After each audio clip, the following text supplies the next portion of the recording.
Yes, maestro viungo wa mpira Stefan Aziz Ki, jili lake la kwenda Yanga limeanza kuiva.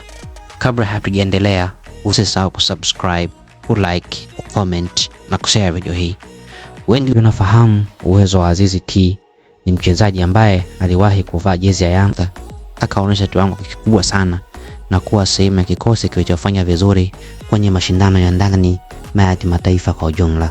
Lakini baada ya kuondoka Jangwani na kujiunga na Wydad Casablanca ya Morocco na baadaye kwenda Al Ittihad ya Libya, safari yake sasa ya kwenda Jangwani imeanza kuiva.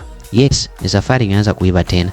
Taarifa zinaendelea kuzungumza, zinaeleza kuwa Al Ittihad imekubali ofa inayotajwa kufikia shilingi bilioni 1.2 kwa ajili ya kumwachia Stefan Aziz Ki, na upande wa Yanga nao unaeleza kuwa tayari wamekubali masharti hayo.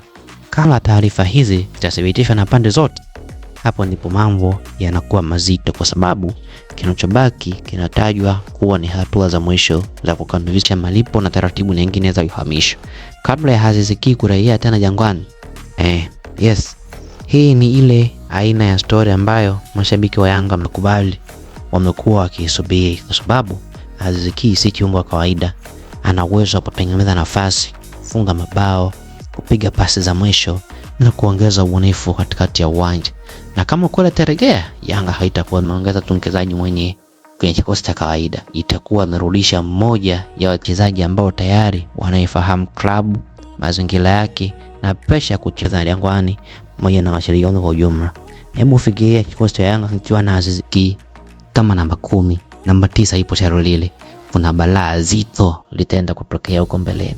Hapo Jangwani patakuwa panuaka, lakini swali kubwa, je, Aziz Ki kwa anarudi Jangwani?